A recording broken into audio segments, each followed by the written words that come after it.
보이스피싱 문자를 보내는 가상의 인물인데 출업체나 수사기관을 사칭해 38억 원을 가로챘습니다. 그 정체가 포착됐습니다.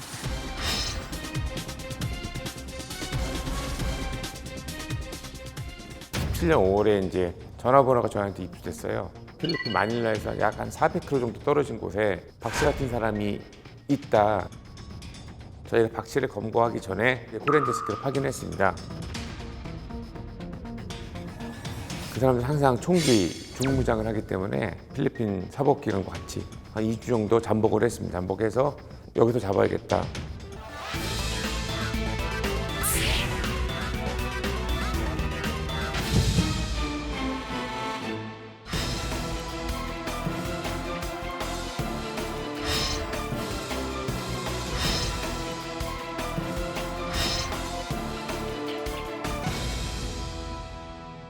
일세대 보이스피싱으로 알려져 있죠. 일명 김미영 팀장. 교수님, 드디어 검거가 됐네요. 원조라는 말을 여기다 쓰는 게 적정할지 모르겠습니다만은 원래 우리 맛있는 음식 만드는 곳 원조 무슨 집 이렇게 얘기하는데 어찌됐건 이 사람은 전화금융사기 이 원조격입니다. 이 사람 사건은 반드시 한번 다루고 가야 될 그런 인물인 건 사실입니다. 그렇습니다. 이게 이제 경찰이 끝없이 추적을 해서 이 조직원들은 상당히 많이 구속이 됐습니다. 예. 체포가 됐는데 드디어 그 우두머리 박 씨가 이번에 검거가 되면서 정말 속이 시원한 이런 결과를 나왔습니다. 다들 이제 김미영 하면 여성분을 떠올리기 쉬웠는데 막상 잡고 보니까 건장한 남성이었잖아요. 네. 이 박 씨 어떤 사람이었습니까? 일단은 박 씨는 이제 총책이고요. 박 씨가 이제 어떻게 보면 고용해가지고 김미영 팀장 역할을 한 여성은 중국에서 검거돼갖고 수감 생활 중에 있어요. 가짜 김미영. 가짜 어쨌든. 김명은. 자, 그러면 그 총책인 박 씨는 어떤 인물이냐? 이거 사실 여기 우리 권 교수나 저나 경찰 출신인데 네. 사실 좀 쑥스럽고 창피하기도 합니다. 알아야죠. 왜 뭐냐면요. 그러시는지. 이 박 씨가 과거에는 경찰관이었어요. 이 사람이 95년도에 경사로 특진을 했고요. 그 다음에 이제 사이버 수사팀에서 근무하면서 아마 일을 열심히 잘했던 모양이에요. 예. 범인도 많이 잡고. 본인이 잡던 게 보이스피싱 같은 거예요. 나중에는 우리 이제 경찰에서 초급 간부라고 그러죠. 경위로 특진까지 했던 사람인데 그런 노하우, 수사 노하우를 살려가지고 범죄를 저질렀으니까 참 기가 막힌 일이고 한마디로 이제 지금은 그냥 범죄자의 그 이상도 이하도 아닙니다. 예. 더 나쁜 범죄자죠. 그렇죠, 어떤 사실 면에서는. 어찌 보면 공직에 몸을 담았다가 그렇죠. 범죄자가 된 거니까. 아니 근데 그렇게 특진을 할 정도로 실력도 좋았고 인정도 받았다는 얘기인데. 네, 예. 그런데 그런 사람이 어쩌다가 이 보이스피싱이라는 범죄에 빠지게 된 겁니까? 이 사람이 결국 중간에 그만두게 되는데요. 해임됐어요. 왜 해임이 됐냐면 본인의 지인이 아는 사람이 어떤 사건에 연루됐던 모양이에요. 그때 그 사람한테 가짜 증서를 이 사람이 하나 만들어가지고 줬다가 그게 들통이 나서 이제 이른바 그냥 잘리게 된 거죠. 예. 그러면 그만두고 나서 바로 그럼 보이스피싱 그건 아닙니다. 아니에요? 나름대로 이제 해임되고 나서 국내에서 여러 가지 이것저것 사업을 좀 했던 것 같아요. 그런데 그게 이제 잘 풀리지 않아서 이제 힘들었겠죠. 그러다가 과거에 본인이 처벌했던 보이스피싱 그 범죄자를 알게 된 거예요. 만나게 된 거예요.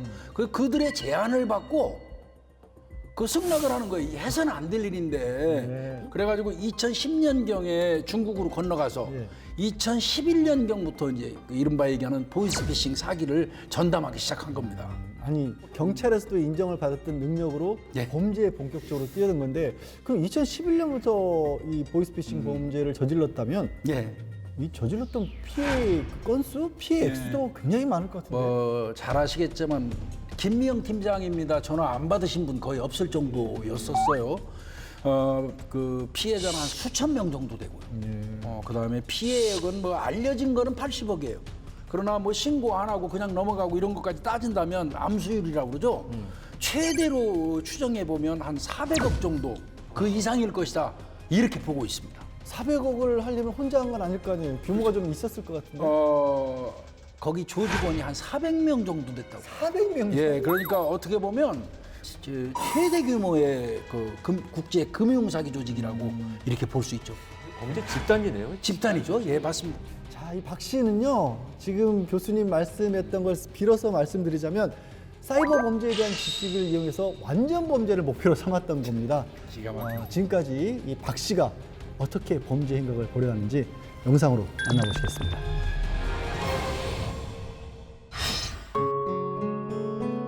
일선 경찰서 사이버 수사팀에서 인정받았던 박 씨, 일명 김미영 팀장.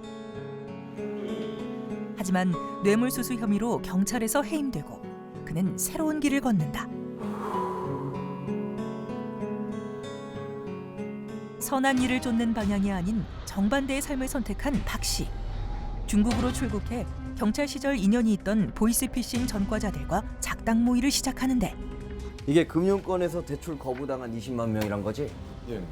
야, 이거 싹 다 문자 돌려. 불법으로 사들인 개인정보를 이용해 문자 사기를 지시하는 박 씨. 안 걸린다니까? 나만 믿어, 나만. 그 누구보다 경찰의 눈을 피해갈 방법을 잘 알고 있었던 박 씨. 망설이는 조직원들을 뒤로하고 그는 강력하게 일을 추진해간다. 우선 은행권 대출에 실패한 사람들을 대상으로 30분 내 즉시 대출이란 미끼 문자를 던진 박 씨. 오케이. 보내기.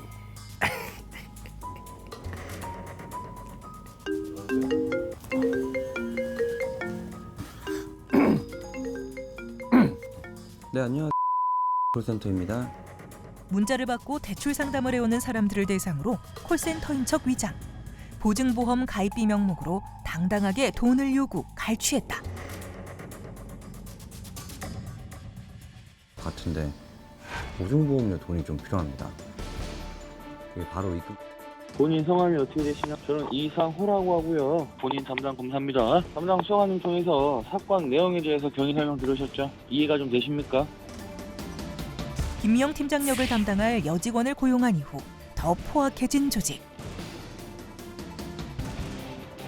본인의 사건 번호를 좀 알려드릴 거예요. 아라비안 숫자로 2014 조4 다시 숫자 엉이 도용 사건입니다. 검사님 따로 내선으로 연결을 해드릴 거예요. 계속 노치 중이시니까 전화 끊어지지 않게 좀 조심해 주시고요. 최대 추정 금액 400억 원이라는 피해를 끼쳤다. 하지만 악한 범죄에 영원함이란 없었다. 2021년 10월 4일 그가 검거됐다. 예, 경찰청 인터폴 계장 전재홍입니다. 예, 저희가 이제 13년에 사건이 처음 저희한테 접수가 돼가지고 17년 5월에 이제 박 씨 조직원에 관한 전화번호가 저희한테 입수됐어요. 그때 당시에 추적해 보니까 뭐 이렇다 할 만한 게 없었고 작년 20년 9월부터 예, 본격적으로 추적이 시작된 거죠. 알고 보니까 이제 조직 총책은 그 외국에 있었던 거죠.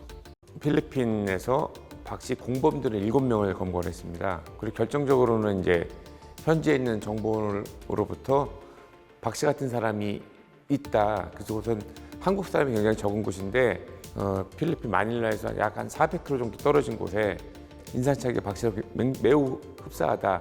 그 얘기를 듣고 저희 토렌데스크가 그쪽을 직접 갔습니다. 가서 이제 그 사람이 정말 그 박 씨가 맞는지 피의자가 맞는지를 확인하기 위해서 한 2주 정도 잠복을 했습니다. 잠복해서 그 사람 사진과 예전 사진과 좀 비교를 해보고 그리고 이제 그 사람들 항상 총기 중무장을 하기 때문에 필리핀 사법기관과 같이 검거를 한 겁니다. 그 박 씨가 지금 그 피해액을 어떻게 보관하고 있는지 어느 정도 되는지를 봐야죠. 그걸 보고 이제 그거 가지고 피해액을 환수를 할 수 있을 것 같습니다.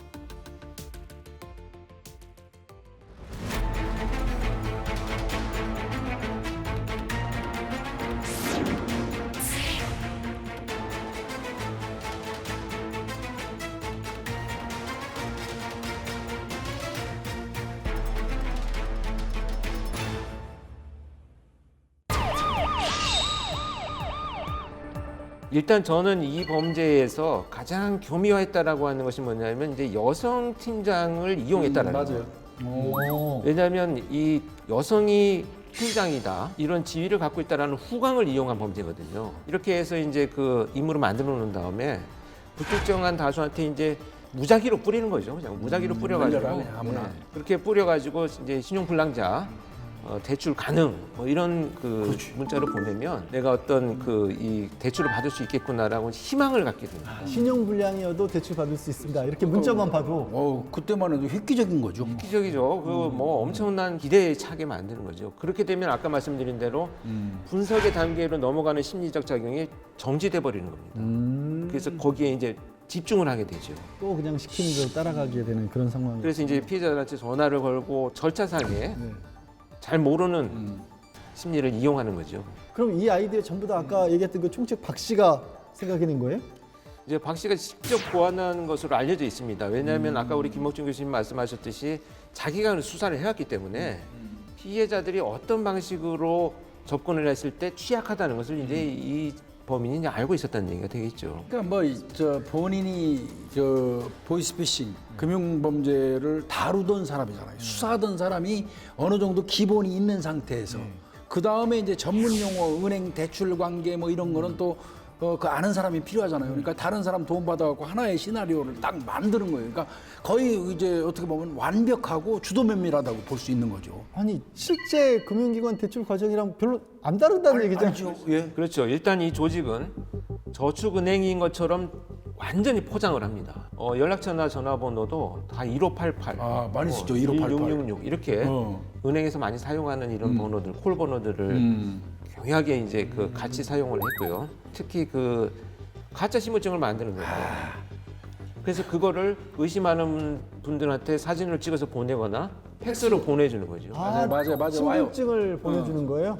그렇게 되면 내가 의심을 다 했는데 정말 그 직원 거기에 근무하는 직원의 신분증까지 보고도 의심한다는 것은 자기가 정말 벗어날 수가 없는 어려움이죠. 아니 이종머리로 왜 이렇게 범죄를 저지르는 거예요? 그렇죠. 정말 안타깝죠. 초창기 이 보이스피싱 범죄는 이제 그 가족 납치금, 맞아요. 그거 많았어요. 그다음에 이제 수사기관 사칭 이런 것이 가장 많이 나왔는데요. 이 가족 사칭 같은 경우에 왜 피해를 많이 당하게 되느냐를 저희들이 연구를 당시 해봤는데 사람들은 어떤 급박한 상황이 생기면 그 동안에 자신의 경험으로 이것을 대처하려고 하는 이 본능적인 대응을 하게 되거든요. 그래서 사실은 그 이후에 합리적인 방법으로 이것을 확인을 해봐야 되는데 넘어가지 못합니다. 만약에 예를 들면 뭐 너의 아이들을 납치했다 내가 이렇게 막 우는 소리를 들려주면 이 아들이 지금 이 시간에 학교에 가서 뭐 도서관에 있는지 뭐 어디에 가 있는지 경찰을 통해서 확인을 하면 되는데 그 확인 단계를 못 넘어가게 만드는 심리적인 압박을 주는 거죠. 그래서 사실 이 사기 범죄는요 단순히 금품을 사취하거나 편취하는 범죄가 아니고 피해자의 영혼을 파괴하는 범죄입니다. 맞아요.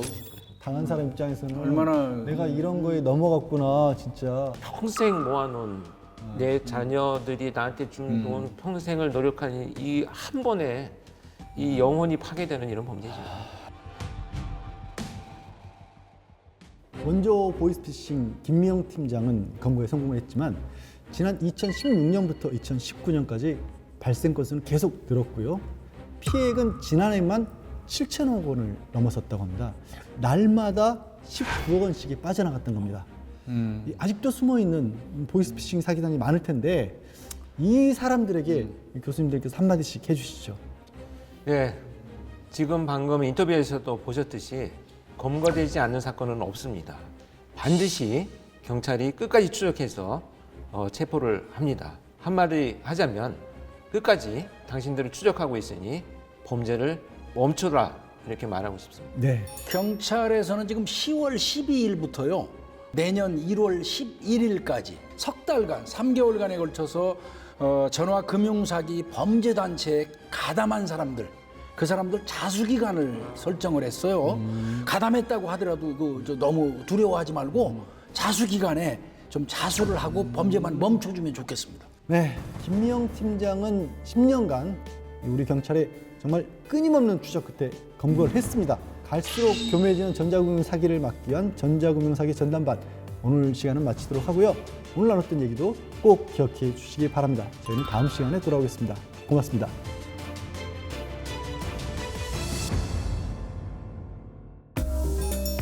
보이스피싱 피해자들 보통 이제 전화를 통해서 싸게 대출을 해주겠다 아니면 뭐 가족에 누군가 잡혔다, 돈을 요구하는 전화가 있는데 은행도 그렇고 정보기관도 전화를 해서 누구한테 돈을 전달해 주는 거는 없다고 보시면 됩니다. 그러니까 누군가 전화가 와가지고 돈을 요구한다 그러면 다 뭐 의심하시면 될 것 같습니다.